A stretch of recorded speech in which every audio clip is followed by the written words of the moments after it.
Hello my dear students, आप सभी का स्वागत है एनसीईआरटी की छोटी छोटी बातें सीरीज पर। जहां पर आपको मिलती है एनसीईआरटी की हर एक लाइन की detail explanation, NEET previous year questions plus multiple choice questions के साथ। जी हाँ, अगर आप क्लास 11th में हैं, क्लास 12th में हैं या आप एक ड्रॉपर स्टूडेंट हैं जो नीट एग्जाम की प्रिपरेशन कर रहे हैं, तो आप बिल्कुल सही जगह पर आए हैं।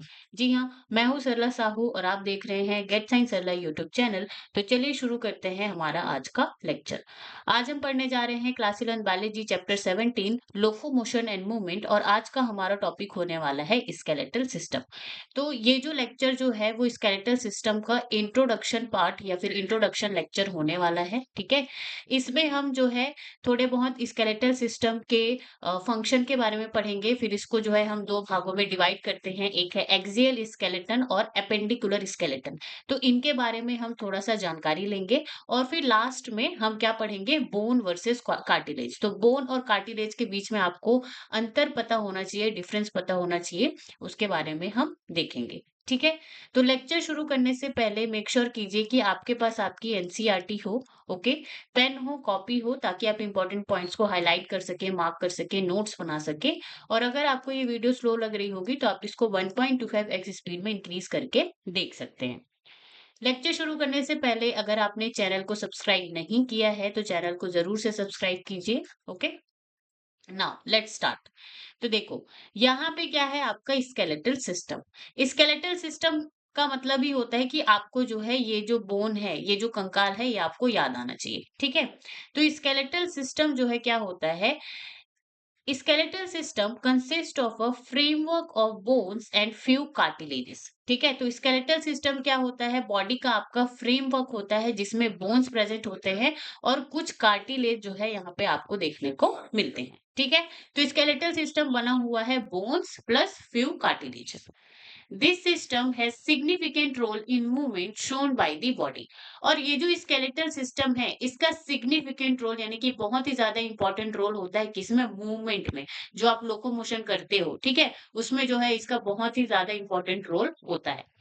Imagine chewing food without jaw bones and walking around without the limb bones। तो यहाँ पे आपसे जो है इमेजिन करने के लिए बोला जा रहा है कि अगर आपके पास जॉ बोन ना हो, आपके जो जबड़े हैं वो ना हो, तो आप जो है फूड को कैसे चबाकर खाओगे, ठीक है।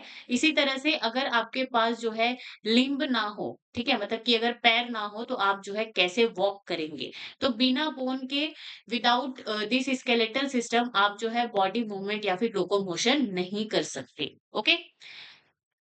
तो इसीलिए यहाँ पे स्केलेटल सिस्टम में लिखा है कि ये क्या करता है, शेप प्रोवाइड करता है बॉडी को, सपोर्ट, और यहाँ पे मूवमेंट में क्या करता है, काम या फिर हेल्प करता है। Works with muscle locomotion. तो यहाँ पे जो बोन है वो मसल के साथ मिल करके कौन सा काम करता है, लोकोमोशन करता है। लोकोमोशन का मतलब एक जगह से दूसरी जगह जाना। Okay. Now bone and cartilage are specialised connective tissue.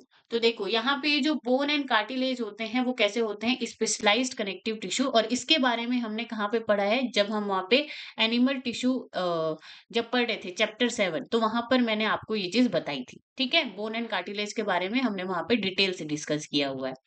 तो ये आपको याद रखना है कि बोन एंड कार्टिलेज कैसे होते हैं, स्पेशलाइज्ड कनेक्टिव टिश्यू होते हैं।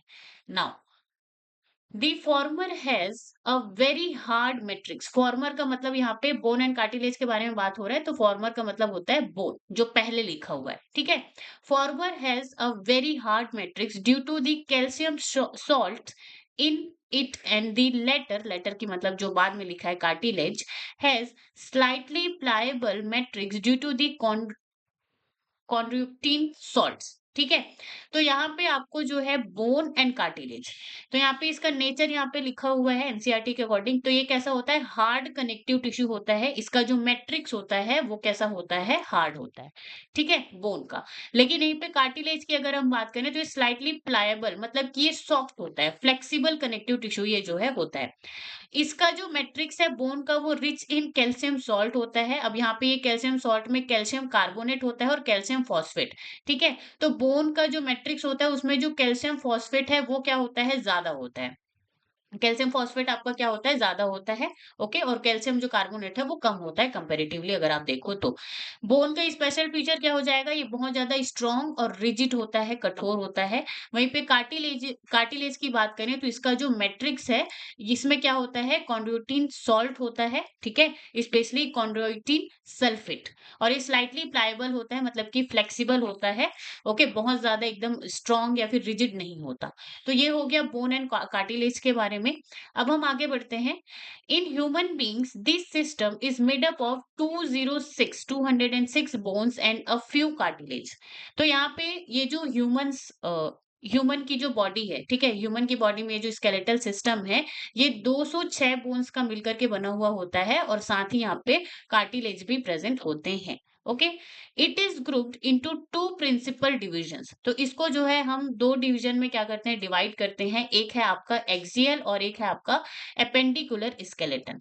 तो देखो, यहाँ पे ये जो एक्सियल स्केलेटन होता है वो सेंट्रल एक्सिस ऑफ बॉडी को बनाता है, और इसमें टोटल 80 बोन्स होते हैं, बहुत ज्यादा इंपॉर्टेंट है, पूछे जाते हैं, ठीक है? फिर उसके बाद आता है आपका एपेंडिकुलर स्केलेटन, ठीक है, जिसमें लिम्स एंड गर्डल्स आते हैं।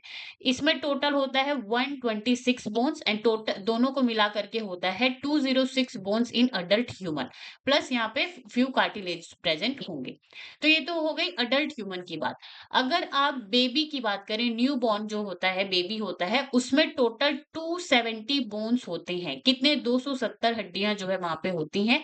जैसे जैसे ये जो बेबी है ग्रो करता है, ग्रो करके जैसे जैसे ये अडल्ट बनता है, तो इस ग्रोथ के प्रोसेस में यहाँ पे बहुत सारे बोन्स जो है आपस में फ्यूज हो जाते हैं, ठीक है? तो इसके बारे में हम जो है लास्ट ऑफ दिस लेक्चर हम क्या करेंगे, अ, जब हम सारे बोन्स के बारे में जान जाएंगे ना, तब फिर मैं आपको बताऊंगी कि कौन सा बोन कहाँ पे कैसे फ्यूज होता है, ठीक है? तो अभी आपको याद रखना है कि न्यू बोन्स में 270 बोन्स होती हैं और अडल्ट ह्यूमन में 206। नाउ अब हम यहाँ पे एक्सियल स्केलेटन और एपेंडिकुलर स्केलेटन के बारे में हम थोड़ा सा चर्चा कर लेते हैं, ठीक है? तो अडल्ट ह्यूमन में 206 बोन है, जिसमें से 80 बोन कहाँ से आ रहे हैं, एक्सियल स्केलेटन से, और 126 बोन कहाँ से आ रहे हैं, एपेंडिकुलर, ओके? अब देखो, ये जो एक्सियल स्केलेटन है वो बॉडी एक्सिस को फॉर्म करता है। बॉडी एक्सिस का मतलब ये, ठीक है, ये क्या है, बॉडी एक्सिस। तो इसको एक कौन फॉर्म करता है, एक्सियल स्केलेटन। और इसका काम क्या होता है, ये सपोर्ट एंड प्रोटेक्ट करता है वाइटल ऑर्गन्स। जैसे कि हमें पता है ये जो रिब केज के अंदर क्या होता है, लंग्स प्रेजेंट होता है, और यहीं पर ही हार्ट प्रेजेंट होता है, ठीक है? फिर आप जब यहाँ पे आकर के देखोगे इस एब्डोमेन में, तो फिर आपको किडनी और आपका जो भी इंटेस्टाइन वगैरह है, वो सारी चीजें जो है प्रेजेंट होती हैं। तो ये जो यहाँ पे आपको जो दिख रही है इस एक्सिस पे, ठीक है, तो यहाँ पे जो भी स्केलेटन प्रेजेंट है उसको हम एक्सियल स्केलेटन कहेंगे।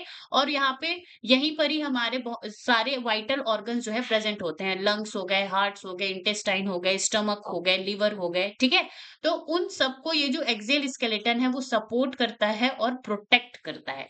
तो ये काम हुआ किसका, एक्सियल स्केलेटन का, ओके? अब देखो, यहाँ पे कंपोनेंट दिया हुआ है एक्सियल स्केलेटन का, और यहाँ पे बोन नंबर। तो सबसे पहले एक्सियल स्केलेटन कौन आता है, स्कल। तो यहाँ पे ये जो आपका खोपड़ी जो है, ठीक है, इसको हम क्या बोलते हैं, स्कल कहते हैं। अब ये जो स्कल है, इसमें आपका जो है ये क्रेनियम, ये जो खोपड़ा जिसको हम कहते हैं वो भी आता है, और प्लस आपका ये फेस, ठीक है, फेस में जो जितने भी बोन होते हैं वो सारे के सारे स्कल में ही आते हैं। तो ये जो स्कल है वो पूरा आपके ब्रेन को प्रोटेक्ट करके रख रहा है, ठीक है, स्पाइनल कॉर्ड को प्रोटेक्ट करके रख रहा है। तो ये जो स्कल है, इसमें आपको टोटल 22 बोन्स देखने को मिलते हैं। फिर उसके बाद आपका आता है यहाँ पे ईयर्स जो होते हैं, ठीक है? तो ईयर्स में जो है आपको ईयर ऑसिकल्स, मतलब अ, एक कान की तरफ 3 और दूसरे कान की तरफ 3, तो टोटल जो है 6 बोन्स यहाँ पे आपको देखने को मिलती है। एक होता है हायोइड बोन आपके गले के पास होता है। फिर आता है आपका वर्टिब्रल कॉलम, जिसमें आपको 26 बोन्स देखने को मिलती है। तो जैसे आपको ये पीछे का दिख रहा है ना आपका, ठीक है, जो रीढ़ की हड्डी जो होती है उसको वर्टिब्रल कॉलम बोला जाता है। तो इसमें 26, एंड रिब्स, रिब्स किसको कहते हैं, ये जो आपको दिख रहा है, ठीक है, ये क्या है, रिब्स है। ये जो है रिब्स है, जो कि लंग्स को घेरे हुए रखता है। तो इसमें भी आपको 24 बोन्स। और स्टर्नम किसको कहते हैं, ये जो आपको टाई जैसा आपको दिख रहा है यहाँ पे, इसको बोला जाता है स्टर्नम। तो स्टर्नम तो एक होता है, ठीक है? तो इतनी सारी चीजें आती हैं आपके एक्सियल स्केलेटन में। किसमें आती हैं, एक्सियल स्केलेटन में। और टोटल ये होती हैं कितनी, 80 बोन्स। तो आपको जो है इतनी सारी चीजें याद रखनी है कि एक्सियल स्केलेटन में जो है skull, ear ossicles, hyoid, vertebral column, ribs and sternum, इतनी सारी चीजें आती हैं और इनका जो है आपको बोन काउंट कि कितने बोन्स यहाँ पे प्रेजेंट है ये भी आपको याद रखना है। ओके, नाउ अब हम एपेंडिकुलर स्केलेटन की बात करते हैं जिसमें 126 हड्डियां जो है होती हैं। तो ये क्या फॉर्म करती हैं? ये लिम्स एंड गर्डल्स फॉर्म करती हैं। ठीक है, अब देखो, लिम्स में हमारे पास 4 लिम्ब होते हैं, जैसे कि ये जो हैंड है, ठीक है, ये पूरा का पूरा यहाँ से यहाँ तक हैंड है, हाथ है, 2 हाथ, इसको हम 4 लिम्ब कहते हैं। और ये जो 2 पैर है हमारे, ठीक है, उसको हम हिंड लिम्ब कहते हैं। ठीक है, तो यहाँ पे अगर आप कंपोनेंट देखेंगे तो सबसे पहले हम यहाँ पे अपर लिम्स के बारे में बात करते हैं, जहाँ पे ये हैंड्स के बारे में। ठीक है, तो इसमें जो है टोटल 60 कितने होते हैं? बोन्स होते हैं। कितने बोन्स होते हैं? 60 बोन्स। ठीक है, तो 60 मतलब कि एक हाथ का आपका 30 और दूसरे हाथ में आपका 30 बोन्स, यहाँ से यहाँ तक। तो यहाँ पे आपको 30 कितने? 60 बोन्स। लोअर लिम्ब की बात करें, मतलब कि यहाँ से लेकर के यहाँ तक पूरा जो है हमारे पैर की उंगलियों तक आपका जो है कितने होते हैं? दोनों मिला करके लोअर लिम्स में 60 बोन्स होते हैं, मतलब कि 30 इधर और 30 इधर। ठीक है, तो 30-30-60 बोन लोअर लिम्ब में, 30-30-60 limb up 30-30-60 bone upper limb में। ठीक है, अब देखो यहाँ पे आता है क्या? Pectoral girdle. अब पेक्टोरल गर्डल किसको कहते हैं? यहाँ पे ये जो आपका शोल्डर वाला जो एरिया है, इसको क्या बोला जाता है? पेक्टोरल गर्डल बोला जाता है, जिसमें आपको कितने बोन्स देखने को मिलती हैं? 4 बोन। ठीक है, फिर यहाँ पे दूसरा आता है आपका पेल्विक गर्डल। अब पेल्विक गर्डल में आपको 2 बोन्स देखने को मिलती है। पेल्विक गर्डल किसको कहते हैं? हम यहाँ पे इस एरिया को हम कहते हैं क्या? आपका पेल्विक गर्डल। ठीक है, तो आपको जो है याद रखना है कि एपेंडिकुलर स्केलेटन में आपको पेक्टोरल गर्डल, ठीक है, upper limbs, pelvic girdle and lower limbs, इतनी सारी चीजें कंपोनेंट जो है होते हैं। ओके, और ये सारे के सारे टोटल मिलाकर के 126 बोन्स जो है बनाते हैं। ओके, तो इस तरह से टोटल पूरे ह्यूमन बॉडी में, अडल्ट ह्यूमन बॉडी में आपको 206 हड्डियां जो है देखने को मिलती हैं। ओके, नाउ अब हम यहाँ पे क्या कर अब हम यहाँ पे जो स्केलेटल सिस्टम है उसके फंक्शन के बारे में हम देख लेते हैं। तो ये तो हमें बात समझ में आ गई कि ये क्या करता है, ये जो स्केलेटल सिस्टम है ये सपोर्ट करता है बॉडी फ्रेमवर्क को। ठीक है, प्रोटेक्ट करता है ऑर्गन्स को, brain and heart and lungs को। ठीक है, मूवमेंट विद मसल्स, तो मसल्स के साथ मिलकर के बॉडी मूवमेंट में हेल्प करता है। सबसे मोस्ट इंपॉर्टेंट पॉइंट कि ये जो स्केलेटल सिस्टम है ये कैल्शियम एंड फॉस्फेट को स्टोर करता है, मिनरल स्टोरेज का काम करता है। ओके, नेक्स्ट यहाँ पे काम आता है क्या? Blood cell formation, haemopoiesis. ठीक है, हीमोपोयोसिस कहते हैं हम इसको। तो आरबीसी से रेड ब्लड सेल्स का बनना, तो ये कहाँ पे होता है? आपका बोन मैरो में होता है। तो जो भी ब्लड सेल्स हैं वो कहाँ पे बनेंगी? आपकी बोन मैरो में बनेंगी। ठीक है, नेक्स्ट हम यहाँ पे देखेंगे axial skeleton and appendicular skeleton के बीच में डिफरेंस। तो मीनिंग क्या है? तो एक्सियल स्केलेटन के बारे में हमने देखा कि सेंट्रल एक्सिस ऑफ बॉडी को फॉर्म करेगा, इसमें लिम्स एंड गर्डल्स बनेंगी। ओके, फंक्शन क्या है? तो एक्सियल स्केलेटन जो है वाइटल ऑर्गन्स को क्या करता है? सपोर्ट एंड प्रोटेक्ट करता है। एपेंडिकुलर जो है मूवमेंट एंड लोकोमोशन में जो है हेल्प करता है। टोटल बोन्स एक्सियल में 80 और एपेंडिकुलर में 126, ये पूछा जाता है, ये बहुत ज्यादा इंपॉर्टेंट है। इंक्लूड्स, तो एक्सियल स्केलेटन आपका skull, vertebral column, ribs and sternum को क्या करता है? और यहाँ पे ईयर ऑसिकल्स भी आएंगे। ठीक है, इसको क्या करता है? इंक्लूड करता है। एपेंडिकुलर स्केलेटन जो है arms, legs, shoulder and hip girdles को क्या करता है? इंक्लूड करता है।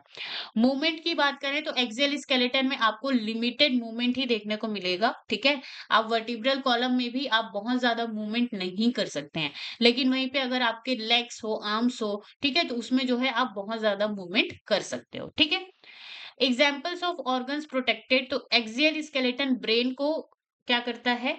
प्रोटेक्ट करता है। कहाँ पे? स्कल। ठीक है, स्कल के अंदर हमारा ब्रेन होता है। स्पाइनल कॉर्ड को, हार्ट को, लंग्स को और जितने भी ऑर्गन्स हैं हमारे उसको प्रोटेक्ट करता है। एपेंडिकुलर स्केलेटन जो है नो मेजर ऑर्गन प्रोटेक्शन, तो यहाँ पे वो किसी भी ऑर्गन को प्रोटेक्ट नहीं करता, वो मेनली जो है मूवमेंट एंड लोकोमोशन में ही हेल्प करता है। ये बात क्लियर हुई? ओके, तो ये तो बात हो गई किसकी, axial skeleton and appendicular skeleton के बारे में बात। अब हम नेक्स्ट लेक्चर में हम जो है यहाँ पे ये जो पढ़ा हमने स्कल, ठीक है, ईयर ऑसिकल, हायोइड, तो ये जितने भी कंपोनेंट है एक्सियल एंड एपेंडिकुलर स्केलेटन के, उसको हम नेक्स्ट लेक्चर में बहुत ही ज्यादा डिटेल से पढ़ेंगे।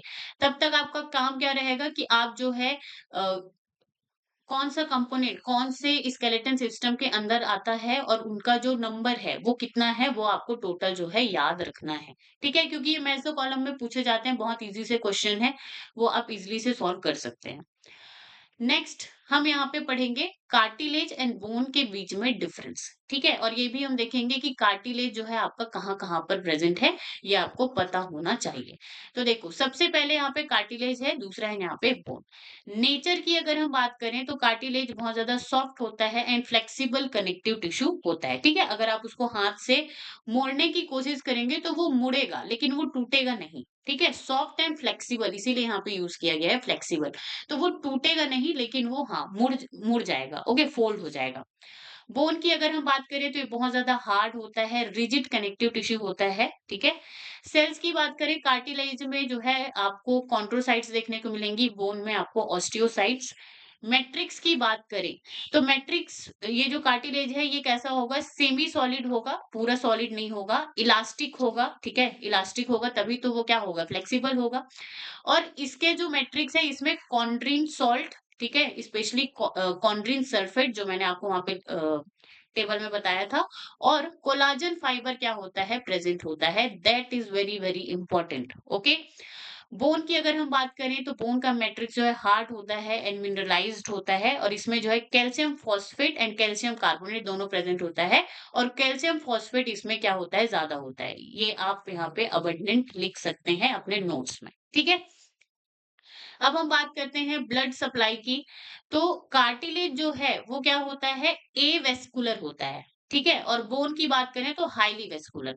तो बोन में जो है आपको बहुत ज्यादा ब्लड वेसल्स, वहां पे ब्लड सप्लाई आपको देखने को मिलेंगी, लेकिन कार्टिलेज में वहां पे आपको कोई भी ब्लड सप्लाई नहीं देखने को मिलेगी। ठीक है, इसीलिए इसको ए वेस्कुलर बोला जा रहा है।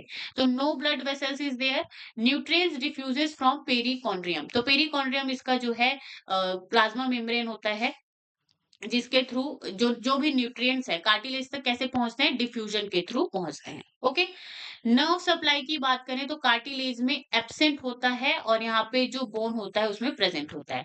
तो इसीलिए जहां पर भी आपका कार्टिलेज प्रेजेंट होता है, ठीक है, वहां पे आपको जो है पेन ना के बराबर महसूस होता है, महसूस होता ही नहीं। क्यों? क्योंकि वहां पे नर्व सप्लाई जो है बहुत ही होते ही नहीं है, और होते भी हैं तो लिमिटेड होता है। ठीक है, बोन्स की अगर हम बात करें तो वहां पे आपको जो है प्रेजेंट देखने को मिलेगा। स्ट्रेंथ की बात करें तो कार्टिलेज जो है फ्लेक्सिबल और लेस स्ट्रॉन्ग, बहुत ज्यादा स्ट्रॉन्ग नहीं होता। बोन जो है बहुत ज्यादा स्ट्रॉन्ग होता है, very strong, provides rigidity and support to the body. Location, अब लोकेशन आपको याद रखना है, कार्टिलेज आपको टिप ऑफ द नोज में आपको देखने को मिलेगा। ठीक है, पिन्ना में देखने को मिलेगा, जो ईयर पिन्ना, जो आपके कान होते हैं जिसमें आप जो है क्या पहनते हैं, यहाँ पे बाली वगैरह जो पहनते हैं, ठीक है, कान को छिदा करके, तो उसको पिन्ना कहते हैं। तो वहां पे भी जब आप उसको वो करते हो, क्या बोलते हैं, जब भी आप उसको वहां पे ईयर पियर्सिंग के लिए जाते हो तो फिर उसमें आपको बहुत ज्यादा पेन नहीं होता, लेकिन हाँ पेन होता है। ठीक है, ट्रैकिया जो होता है हमने देखा, तो ट्रैकिया में भी कार्टिलेज प्रेजेंट होता है। लैरिंक्स जो वोकल बॉक्स है, इनवर्टिब्रल डिस्क, ठीक है, तो इंटरवर्टिब्रल डिस्क, तो जो जो दो वर्टिब्री हैं, ठीक है, vertebrae one and vertebrae two, तो इन दोनों के बीच में ये क्या होता है, एक कार्टिलेज प्रेजेंट होता है जिसको हम इंटरवर्टिब्रल डिस्क कहते हैं। And end of the long bones जिसको आर्टिकुलर कार्टिलेज कहते हैं, ठीक है, वहां पे जो है ये कार्टिलेज प्रेजेंट होंगे। बोन्स का लोकेशन कहाँ पे आपको मिलेगा, लॉन्ग बोन्स जैसे कि फीमर, ह्यूमरस, ठीक है, स्कल, रिब्स एंड वर्टिब्री, इन सारी जगह पे आपको देखने को मिलेगा। फंक्शन क्या होगा कार्टिलेज का, फ्लेक्सिबिलिटी प्रोवाइड करेगा, फ्रिक्शन को रिड्यूस करता है, और जो भी शॉक होता है उसको एब्जॉर्ब करता है। बोन जो है सपोर्ट प्रोवाइड करता है, protection and attachment for muscle, that is very very important. जो बोन होते हैं वो मसल्स के साथ अटैच होकर के ही क्या करते हैं, मूवमेंट या फिर लोकोमोशन कर पाते हैं। Most important point, reservoir of calcium and phosphate, क्या होते हैं, reservoir of calcium and phosphate, मतलब कि मिनरल्स को रिजर्व करके रखते हैं। ठीक है, कैसे? क्योंकि बोन का जो मैट्रिक्स होता है, वो हार्ड होता है, मिनरलाइज़्ड होता है, किसकी वजह से? क्योंकि वहाँ पे calcium phosphate and calcium carbonate present होता है, ठीक है? So that is the very, very important point of the bone. यहाँ तक बात समझ में आई? ओके। अब आपको यहाँ पे करना है कुछ क्वेश्चन। तो यहाँ पे पहला क्वेश्चन है कि ह्यूमन अडल्ट में कितने बोन्स होते हैं। नेक्स्ट क्वेश्चन है आपका एक्सियल स्केलेटन में कितने बोन्स होते हैं। थर्ड क्वेश्चन है appendicular skeleton mainly helps in, तो इसका फंक्शन आपको बताना है। फोर्थ क्वेश्चन है which of the following is not the part of the axial skeleton, तो इसमें से कौन सा जो है एक्सियल स्केलेटन का पार्ट नहीं है, वो आपको बताना है। नेक्स्ट क्वेश्चन है आपका bone matrix is harden mainly due to the deposition of, तो बोन मैट्रिक्स हार्ड होता है किसकी वजह से? सोडियम सॉल्ट नहीं, कॉन्ड्रिन सल्फेट ये तो कार्टिलेज में मिलेगा, calcium phosphate and collagen only, तो कैल्शियम फॉस्फेट क्या हो जाएगा? आपका जवाब हो जाएगा, ठीक है। Number of bones in axial skeleton, okay that question is repeated, तो इसको आपको सॉल्व करना है। सिक्स क्वेश्चन न्यूबॉर्न बेबीज में आपको जो है कितने बोन्स जो है मिलते हैं, ये आपको बताना है। Next question cartilage differs from bone because cartilage is, ठीक है, तो कार्टिलेज जो है बोन से जो है अलग होते हैं, क्योंकि कार्टिलेज कैसा होता है? वेस्कुलर होता है क्या? नहीं। Rich in calcium salt? No. Avascular, हाँ। कार्टिलेज कैसा होता है? ए वेस्कुलर होता है, इसमें ब्लड सप्लाई बहुत ही ज्यादा लिमिटेड होते हैं। और हार्वेसियन सिस्टम जो है आपको कार्टिलेज में देखने को मिलता है, बोन में भी देखने को मिलता है। यहाँ तक बात समझ में आई? ओके। अगर इसमें से कुछ भी डाउट होगा तो आप मुझे कमेंट सेक्शन में बता सकते हैं, पूछ सकते हैं, मैं जरूर से रिप्लाई करूंगी। Okay, so thank you so much guys for the watching. अगर आपको वीडियो अच्छी लगी हो तो like, comment, share and subscribe करिए चैनल को। Okay, and stay tune on Get Science अल्लाह यूट्यूब चैनल।